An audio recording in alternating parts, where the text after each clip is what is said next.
What's going on, everybody? Welcome back into the FantasyPros YouTube channel. My name is Lucas Wencl, and today we're talking about 10 players that you should be looking to stash ahead of the Week 15 slate and ahead of next week's waiver run as well. Before we dive on into that list of players, though, you can take the guesswork out of waiver wire decisions with FantasyPros Waiver Assistant. It will give you instant analysis on potential moves from over 100 fantasy experts. You'll also discover both the weekly and rest of season impact for every waiver ad. All you have to do is visit fantasypros.com/myplaybook or download the Fantasy Football My Playbook app. Again, all you have to do, visit fantasypros.com/myplaybook or download the Fantasy Football My Playbook app to optimize your roster today. Kicking off our list this week is Arizona Cardinals running back Trey Benson, who's rostered in 20% of leagues.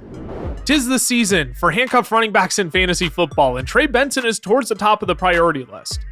The box score hasn't been great for Benson since the team's Week 11 bye. He hasn't played more than 16% of snaps in a single game and has only received 10 total touches. That being said, he's gone 8 straight games averaging at least 4.5 yards per carry when he's received a touch. We're not as concerned about standalone value here with handcuffed running backs. If James Conner were to miss any time down the stretch, Trey Benson is the next man up. The icing on the cake is his schedule coming up as well, drawing the Patriots, Panthers, Rams, and 49ers to close out the season. Should anything happen to James Conner, we may be looking at Trey Benson as a potential league winner. Our second stash this week is Ray McCloud, wide receiver for the Atlanta Falcons, who's rostered in 20% of leagues. Ray McCloud has been on some sort of a run recently. He's now posted 95 plus receiving yards in back-to-back weeks and has posted double-digit fantasy points in 4 of his last 5 games. He's drawn a 19% target share during that stretch as well, while coming off a 33% target share against the Minnesota Vikings in Week 14. Clearly, Ray McCloud is working ahead of Kyle Pitts as of right now, and he's been producing despite Kirk Cousins' struggles. I get McCloud isn't the sexiest stash out there, but if you're in need at wide receiver in a deep league, Ray McCloud should be towards the top of your list. The next player to consider stashing is Buffalo Bills running back Ray Davis, who's rostered in 20% of leagues. I've been harping about Ray Davis for the last 3 weeks, and I still firmly believe he needs to be rostered in more than 20% of leagues. I know he gave you a goose egg against the Los Angeles Rams last week, but that was purely game script dependent, where James Cook was the only running back to receive a carry and he only recorded 6 of them. Josh Allen literally played Superman in that game, so I consider that an outlier game for Bills running backs. The thing with Davis is that we know what he's capable of when he's given the opportunity as the lead back in this offense. Should anything happen to James Cook in the final weeks of the season, Ray Davis could easily be given another 23 opportunities for 18 plus fantasy points, just as he was back in Week 6 against the New York Jets. We've seen people fighting for pieces of the 49ers backfield over the last 2 weeks, so why fight the massives when you can beat them to the punch by stashing Ray Davis? Coming in next, we have Denver Broncos running back Jaleel McLaughlin, who's rostered in 15% of leagues. Look, I realize it's difficult to feel good about any other Broncos player not named Bo Nix or Cortland Sutton, but I'm willing to take a stab on McLaughlin if he's floating on my waiver wire still. Prior to their Week 14 bye, McLaughlin led the Broncos backfield, getting 14 carries and totaling 84 yards against the Cleveland Browns.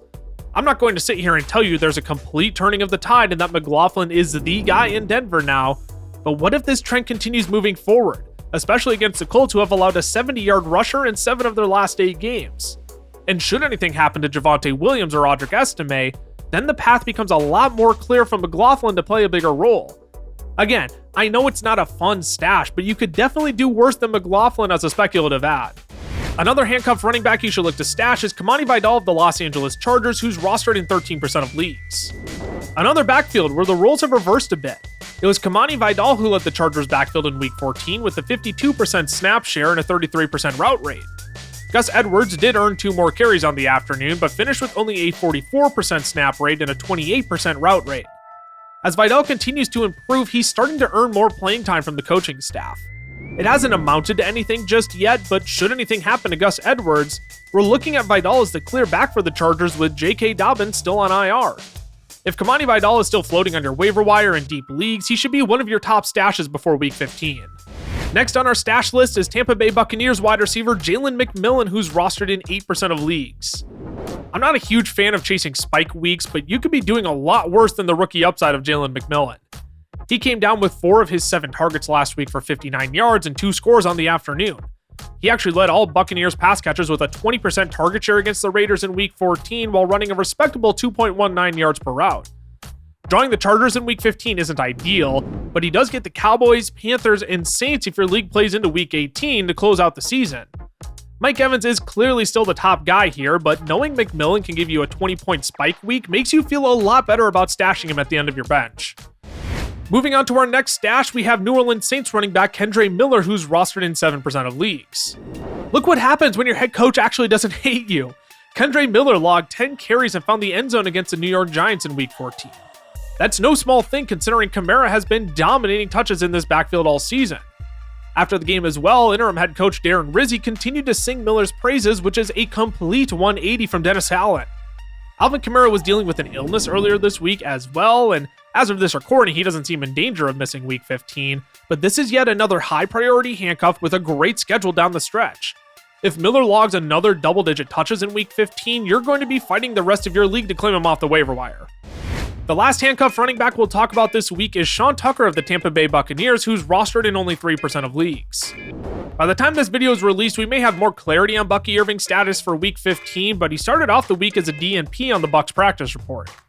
Todd Bowles' comments didn't necessarily spark optimism either, saying if we can get his back loose enough, he should be okay. If not, we'll see how the week goes, close quote. Even if Bucky Irving is clear to play on Sunday, it's not a bad idea to have an insurance policy locked down in Sean Tucker, who we've seen produce when given a role.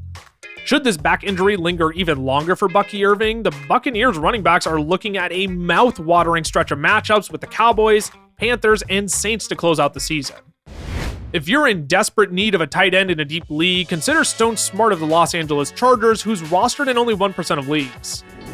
Will Dissly had started to come alive in the back half of the season, but is now dealing with a shoulder injury that will keep him out multiple weeks.